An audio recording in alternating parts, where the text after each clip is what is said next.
Namaste to all of you. Welcome back to the Forest Niyama podcast, a place where timeless teachings of Guruji BKS Iyengar unfold in conversations with his most senior direct disciples. In this episode of the podcast, I am joined by Meloni, a devoted practitioner and highly regarded teacher of Iyengar Yoga from Italy. David began his yoga journey in 1996, initially learning from BKS Iyengar's book Light on Yoga. When the light of yoga sparked within him, David committed to this path, seeking not just any guidance, but direct guidance from BKS Iyengar himself. Since 2003, David has been visiting Pune, staying there continuously for months and studying under Guruji's direct guidance. "Your practice is empty," was Guruji's verdict for David. "You must unlearn everything, return to the foundations, and grasp the connection between correct actions." Through David's unwavering efforts, perseverance, and devotion, he not only learned from his guru, but also delved deeper into the subject of yoga. This experience also made him realize the importance of moving yoga practice beyond its physical aspects. In this interview, David talks about his experience of learning yoga from the book, his learnings and the challenges that new students should be alert to. We also discuss the difference between Iyengar Yoga and Guruji's teachings, why it is critical for a practitioner of yoga to understand the importance of experiential knowledge and not simply rely on dry information from notes or books, what the true purpose of props is, and how they could support your progress on the path of yoga. May what you listen to here give you encouragement and direction in your yoga practice. Now, let me welcome David Meloni. I've learned that you began learning Iyengar Yoga from the book, but not just a random book, but from the main book in Iyengar Yoga system, Light on Yoga. And you were just practicing by yourself, following the sequence from the book. So can you share a little more about this initial stage of your journey, and what could other practitioners learn from it? First of all, nice to meet you as well, and thank you to invite me for this interview. And going back to your question, I started in 1995 to practice yoga through books, and in 1996 I found Guruji's book, Light on Yoga. And in that time, I was based in island of Italy, Sardinia, and we are speaking on the 1995, 1996. So in Sardinia, I couldn't find a school, then there weren't available websites and all other kind of structures or information. So when I also found the book of Guruji, nothing was written there. And so I couldn't neither imagine how it was possible to find a teacher. So just I was very inspired. My fire was ignited by seeing this book. And then I just started. For 2 years, I just immersed myself in the practice of the book, following the sequence. The only point that in one point, you know how it goes, that the sequence become longer and longer and more intense. So I find out that it was a little bit too much managed by myself. And then I decided to find a teacher in the end. Yeah. Mm-hmm. But what was too much by yourself? You said that I was finding myself after 3, 4, 5 hours of practice, because the sequence became long and long and long. I was shaking, literally shaking, and then that was giving me a bell of alarm. So that something is not going well. So I should understand why. And then I just learning later on that that sequence were good, as Guruji was saying, for a practitioner that was very based with a great foundation, with absolutely forged in the practice of yoga. So you could absolutely do it, those kind of sequences. But a person that wasn't used of that intensity, obviously it was too much. I was used to physical activity. Anyways, I was young. I was 19 years old. I was used to physical activity, but anyways, it was different, and also the intensity was different. So, and also I was lucky; I didn't injure myself pushing. So there was already a certain amount of intelligence in the body and awareness, self-awareness that you realize that something is not working as it should. I could do in general by myself, but if I wanted to proceed and make the things more deep and intelligent, absolutely I needed a guide. So what kind of that guidance? was the realization. What kind of guidance could you give to someone who is learning Iyengar Yoga from this book now? As Guruji was saying, also Prashant Ji or Gita Ji were saying, the book is like a light that is giving you the first connection with the Iyengar Yoga, but it's kind of divulgative product. It's okay, start a little bit from there, but then as soon as possible, and nowadays Iyengar Yoga teachers are everywhere, so it's very important to find as soon as possible a guide. And then for sure, if you want to proceed and you want to go deeper as you did, and I did, many others did, you can find a teacher, and then after you can go to the source. Then you are going to the institute, or you are going to students that were very close to Guruji. That is my advice as a personal experience. And what is your relationship with this book right now? Is it still on your, on the shelf, and do you refer to it? Yeah, and also this book is particularly nice. It's like an old format from the 90s.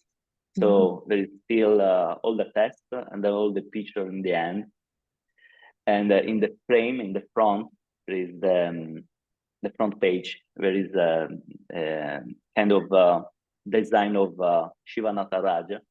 So it was still that the book that was based on the mystic kind of shade and light.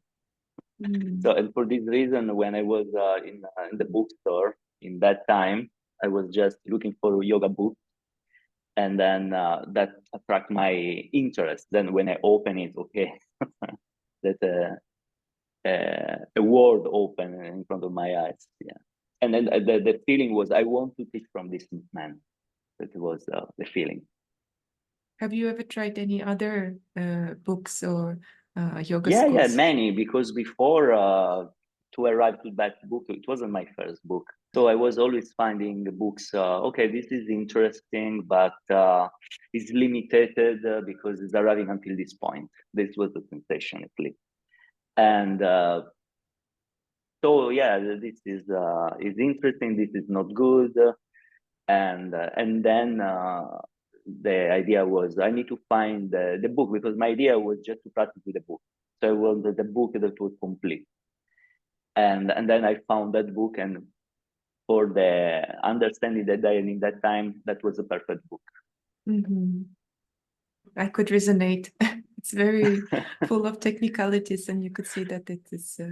Yeah, but he had many things. He has many things. There's a lot of technicalities, a lot of features, and then there is all the introduction in the start. So this giving a kind of touch of the yoga philosophy, and then he's giving you back connections where to go to read in other texts. So it was amazing, yeah. And then I think that in the last part of the book, it was the advertisement of the editor, and then they were advertising other books of the same author, other book of Guruji. So okay, let's go and buy all the other books of Guruji and see what you have to say of this topic, that topic, and then Light on Pranayama, and later on Light on Yoga Sutra. So it was like the same author. He was opening up in front of me all this kind of possibility. It was amazing. You started this journey in 1995, and then in 2003, you went to Pune for the first time to study at the institute, and this is where you met Guruji for the first time, and you were continuing to visit. You continued to visit for 11 years until Guruji passed away. Could you speak more about your relationship with your guru, and how do you think it impact your yoga practice? When I met him, he was already 85. So I was already very happy to see him alive, because when I saw the book the first time, I didn't have any idea this man was still alive. The pictures were kind of white and black from the 1966. So just later on, I knew that he was absolutely alive and healthy, and was teaching and practicing in Pune. And then it took me some time to have the courage, first of all, to go there.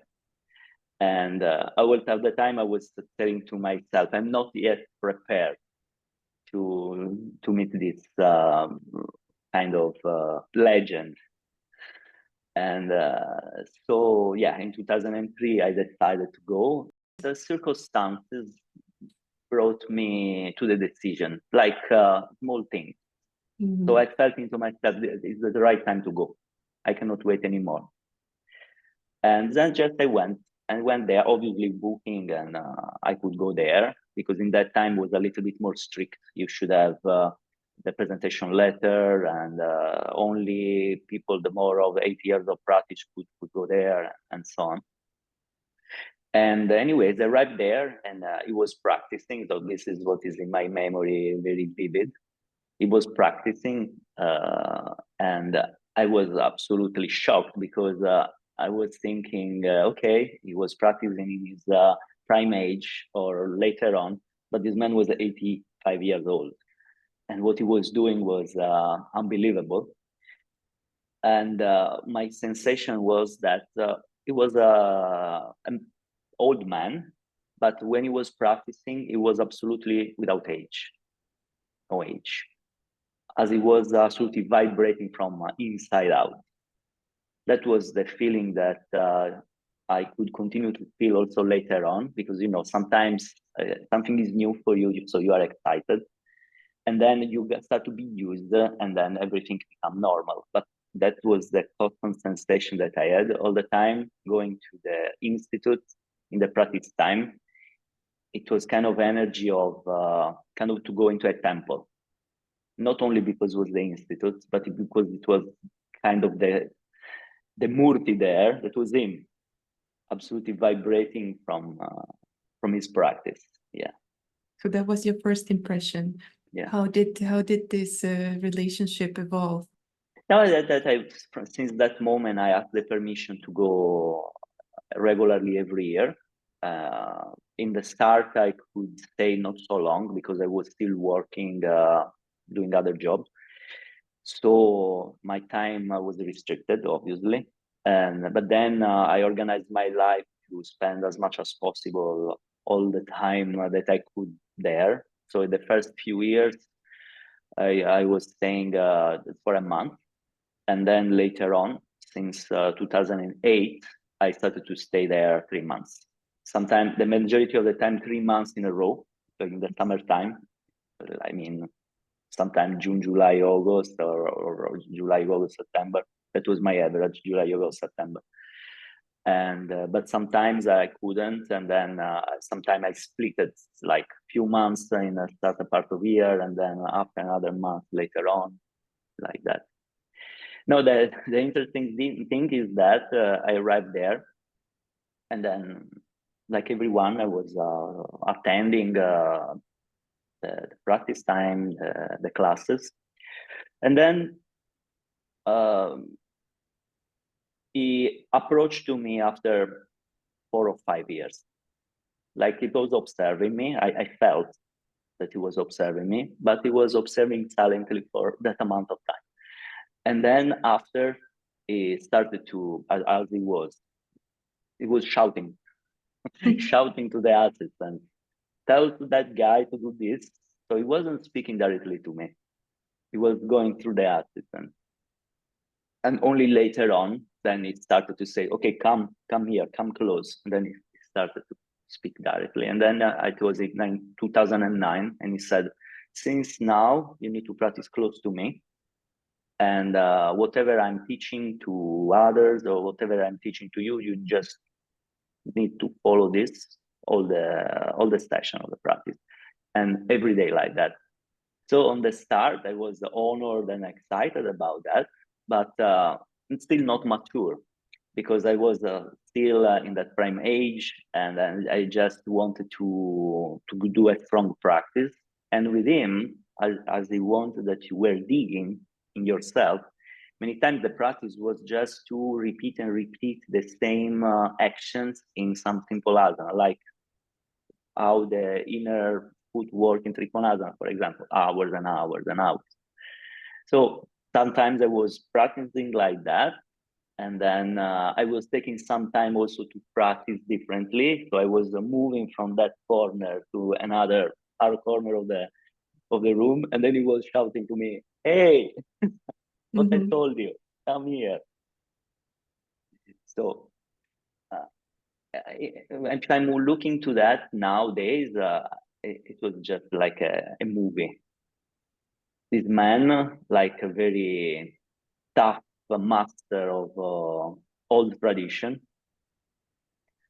that not matter what, he just wanted to teach you. He didn't care at all. It would be offended of some approach of him. Was your problem. It was your problem. You should reach the way to break your mental resistance. And if you weren't ready, or you were just the god of your ego and then offended for some reason, that was your problem. So I always felt that compassion from inside. Obviously, as a human being, something often was very difficult, but I felt that I just shouldn't surrender to the emotions and just keep going. And then it was the best present that I could receive. Yeah. So do you think this 4 or 5 years when he was indirectly guiding you through assistant teachers, he was testing you, and then you kind of passed the test and he allowed you to be closer to him? How do you look at it? I think that now I don't remember clearly. Perhaps the first few times I asked the secretary to between that time was Mr. Pandu that was managing. Now I don't know, because after COVID I didn't have yet the chance to go back. And anyways, they gave me the chance, but then in one point, I remember that they said, I cannot allow you to come every year. This is something that only Guruji can tell you. So also, if I didn't have the direct relation with Guruji, in one point I got courage, and then I went to Guruji and saying, Guruji, I'm coming already a few years, and I got the permission, but from the secretary. But now the secretary said, if I want to come regularly and for a long time, I need to ask the permission to you. And then he said, I know you. I see you that you are coming often, so you are committed to the practice. Yeah, come whenever you want. Just advise when you want to come, and come. So big blessing already. Yes, I absolutely was observing, and not only me, he was observing everything. He knew everything what was going on around, and often he was adjusting people because he saw that perhaps he was practicing. It seems that he was just doing his practice, but then sometime he was looking around in the room, and then after he was just standing, and then he was calling to someone, or again asking the assistant, help that guy, help that girl, woman, and then there was often asking, what are you doing? Why you are doing like that? Who is your teacher? Yeah. Yeah, this is what Ushaji also recalls sometimes, that he could see everything and everyone and what everyone was doing, and had like a Absolutely. In like him and Gita G as well, they were able to stay in a room with hundreds of people and then scanning the situation, and also people that were kind of hiding somewhere find out and say, well, you have this kind of problem, then you need to manage in this and this way. Absolutely stunning. Yeah. So, but another thing, when he was old, and then he was in the end of his days, it was already 2014, they told me that, I think this was something Gitaji said, he was just out from his house, and it was sitting in his chair, and then he could see from down to up what was going on more or less in the yoga hall upstairs when they were running up the medical class. And then he was shouting to the people up, hey, you are not doing right, from down to up. So this fire in the last moment. How do you think, I'm rather just guessing here, but have you ever thought how your journey in yoga would unfold in case you studied with a teacher who's based in Italy, but not directly from Guruji? I actually, I was going through that because if you wanted to arrive to the institute, you should go through that. Or at least if you were in geographical area of the world that no teacher were there, so you could ask, writing a letter to the institute, the permission to go there because you were practicing through the book, and then no teachers around there, so they could say, so go to that country that they have senior teacher, or come here. But particularly perhaps in the early time, because then the place was, the institute was too full. And in one point, they weren't allowing so easily to go there, as I said before.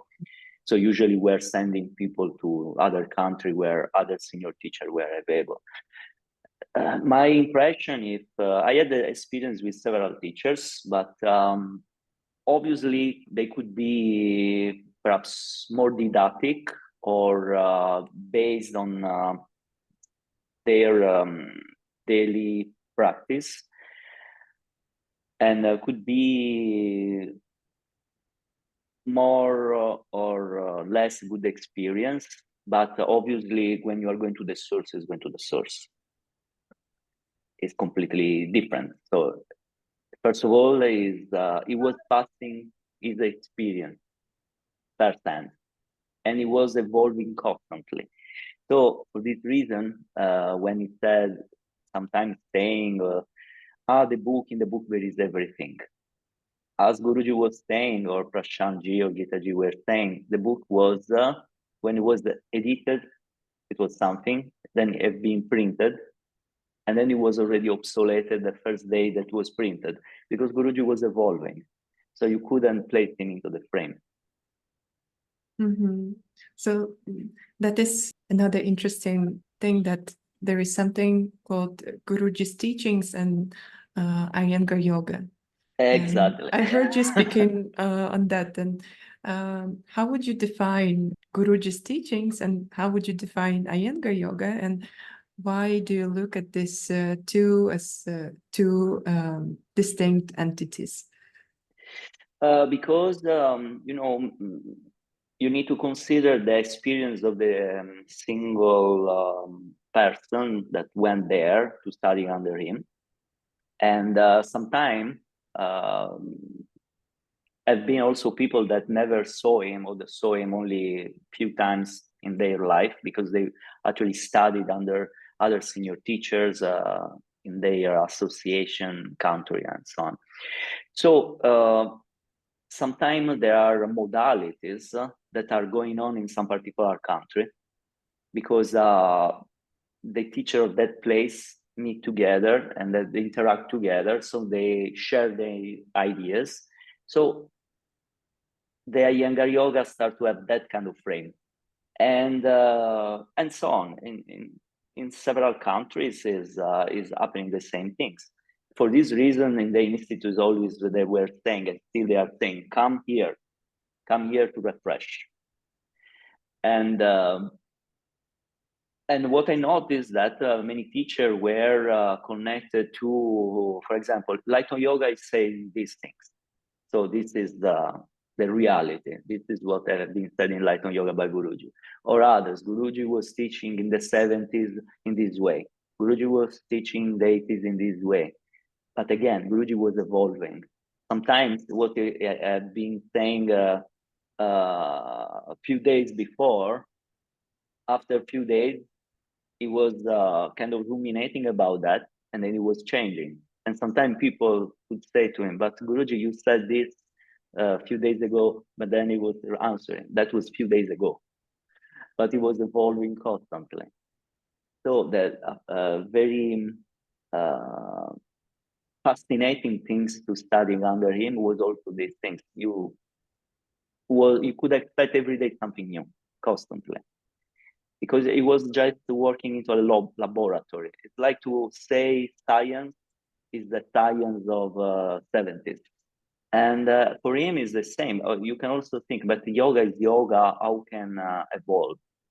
Yoga has been forgotten. So it was constantly discovering new things. And he was getting this connection between the tradition and the inside part. And it was working 360 degrees. This is the amazing stuff, because it was absolutely working for the body, for people that have issues and not. Or it was working for the mind. It was working to give you the chance to move in your spiritual path, starting from the body. That it was saying that it was in the past observing and elaborating in the concept of not violence and the truth, and that Mahatma Gandhi based his work on those only two parts, and then he could change the world. And he was thinking, why not basing everything on asana and pranayama, and from there open up all the other yamas.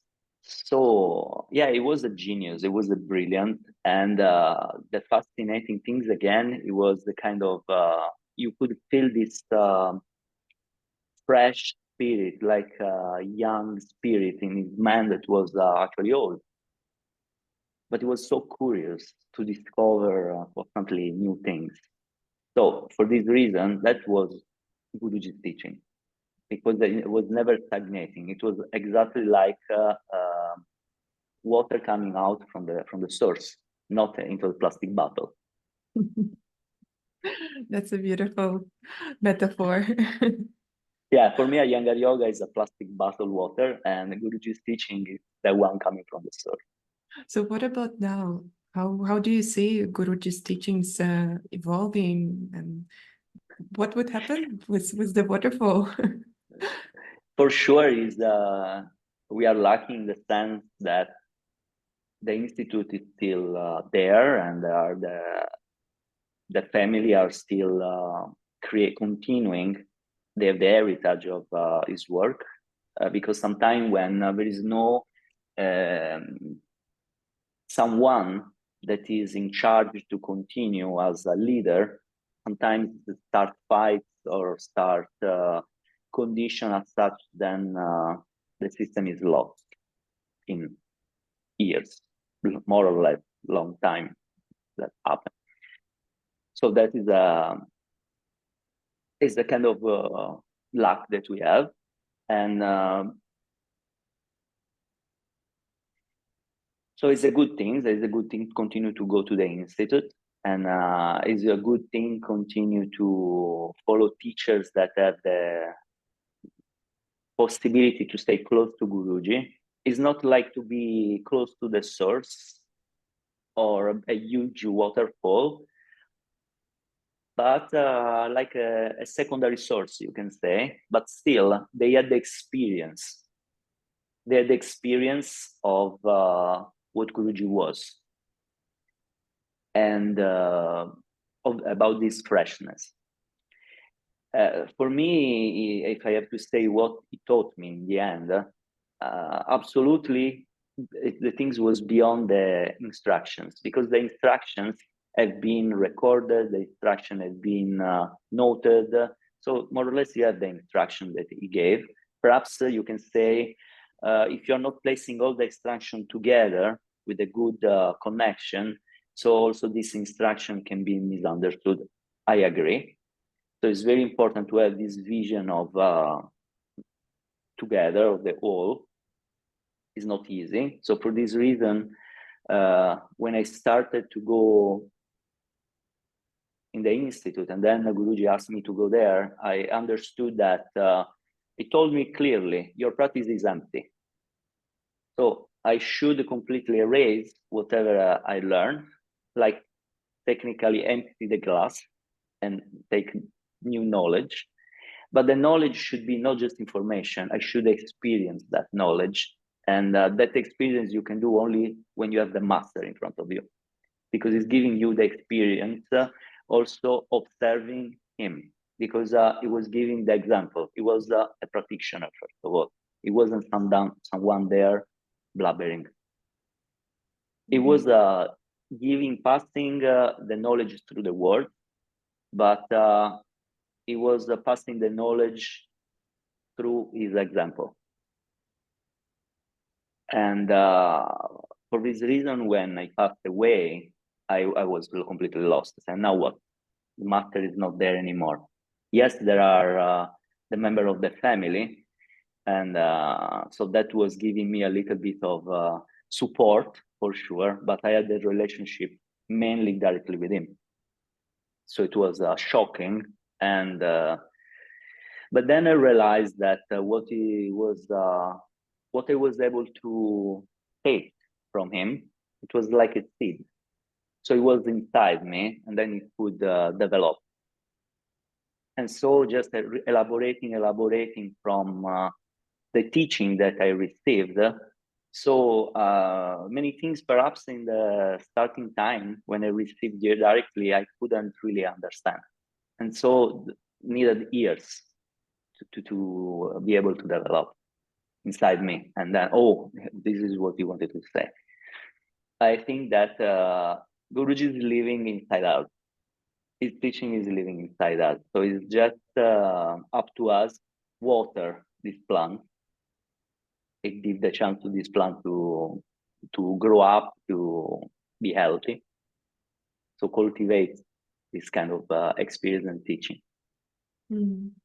What is your sentiment on taking notes from the teachers? Have you ever taken notes from Guruji's classes to self-practice? In the past, as everyone, very in the early time, when everyone, I noticed that everyone were taking notes. Not everyone, many people were taking notes. Many people were taking notes, and also it was this glamour. Oh, okay, just meet after class, after lunch, and then let's share and make notes and share the notes and like that. And so I was trying to do these kind of things with the colleagues or by myself, but then I strictly felt something in me, and then I decided I will get what I will get. I just need to be completely present in the moment there every time, and that's it. I'm not going to take any notes. And I didn't take any notes anymore. And I noticed that when now I observe the students, everyone who is looking what is going on through the lens of the camera, or in the past was more notes. Now it's more trying to record the stuff. But when you are there elaborating the information, you are losing the live moment. So you are just taking dry notes.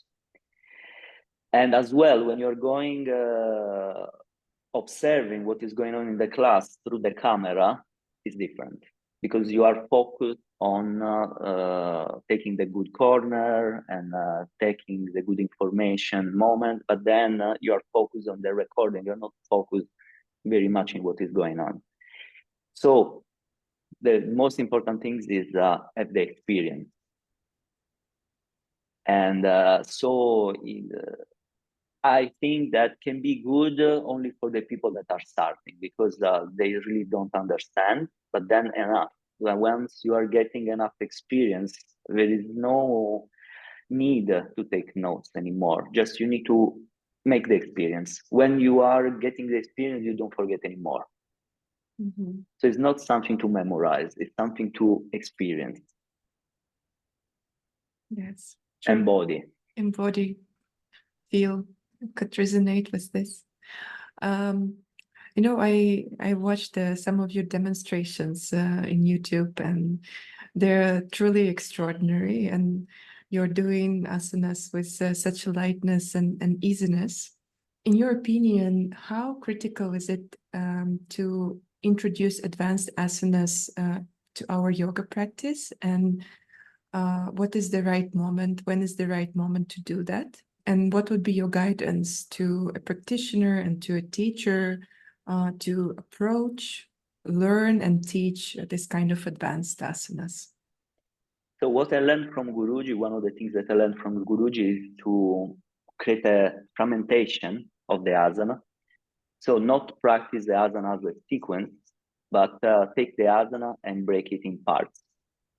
So you are understanding anatomically as the body have to work in that asana. So you are focusing only in the single part, then another single part, and then gradually you are placing all the things together. As for example, as Guruji was teaching how the inner heel, the big toe, or just the inner part of the big toe should work in Trikonala, for example. All the focus should be there. Because if you are thinking the same time to so many things, in the end, you are doing nothing. So for this reason, there is this risk, particularly in Iyengar Yoga, the work becomes very much intellectual because people heard the information, taking notes, and then what they are doing is just shoot information. Mm-hmm. But there is no connection because they didn't experience deeply into themselves. So when you are saying something without the experience of that, doesn't have any power. So when you are embodied that kind of action and you are showing your body, so it's completely something else. So for this reason, the student become a teacher. The teacher should be still a student, and the teacher should embody the actions. So it should be a great performer as well. Guruji was an amazing performer, and he was showing also what was done wrong. For example, you are doing like this. So he was just copying the wrong actions of that particular body, and instead have to be done in this other way.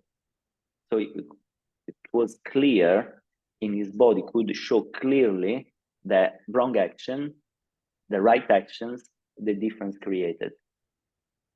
So that is amazing. I noticed that this in him, and then I really worked hard to try to create similar condition. But for this reason, what I'm trying to do when I'm teaching, I'm doing always demonstration to the students, so they can see. I'm saying, and then I'm showing in the same time.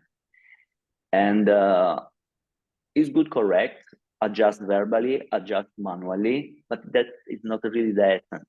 The essence is to understand the action and then practice with the discipline to make it in practice. Guruji didn't touch me so much in all years. He touched me perhaps 2-3 times.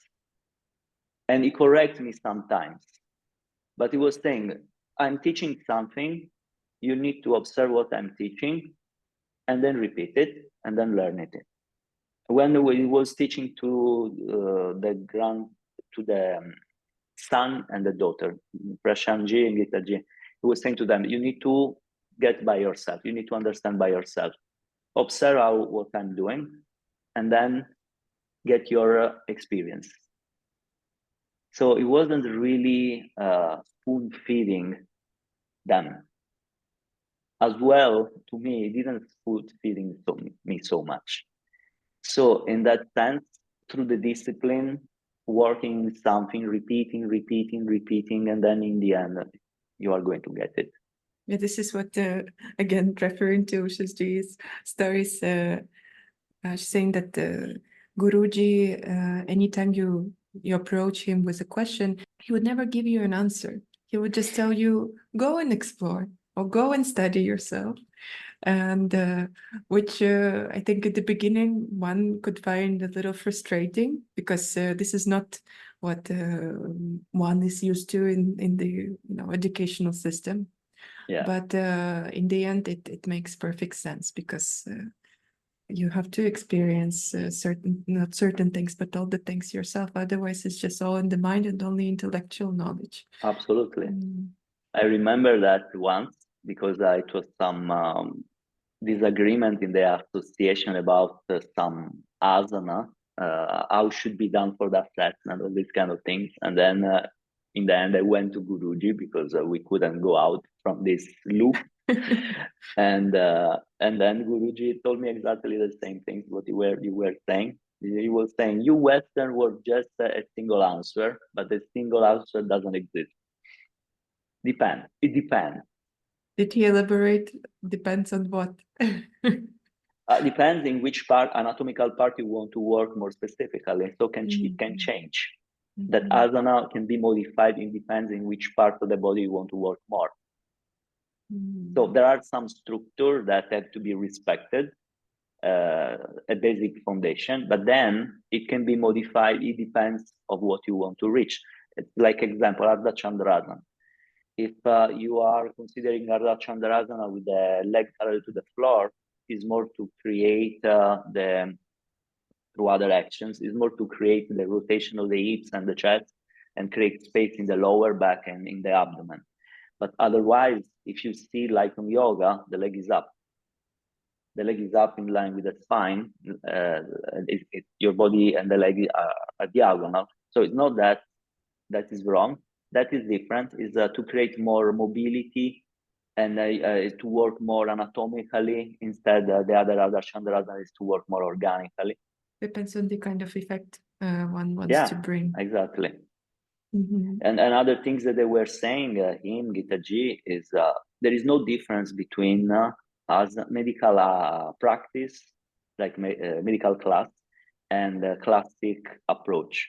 If the asana is done with the right action, have medical effect.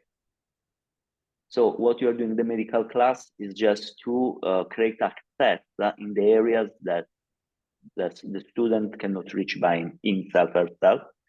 So you are by yourself as a teacher, or you are requiring also the help of assistants. So you are creating pooling and do something with props, creating the condition in the body where the person finally can find extension in space that otherwise by himself or herself couldn't do, because it doesn't have the control. But when you have the control, you are creating the condition also without any props.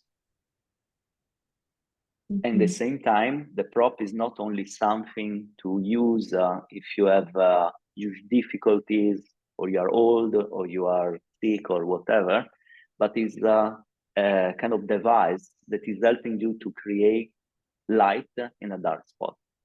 So it's like surgery, technically. You're using that support in intelligent way to create light in that particular area. Yes, to trigger the intelligence and awareness flow in that part of the body. Yes, exactly. This is something that I've learned after some years of practicing. That it's not just to support us, but actually to teach. They're like great teachers. You just have listened to the first part of my conversation with David. Thank you for tuning in. Don't miss the second part, and I'll see you there.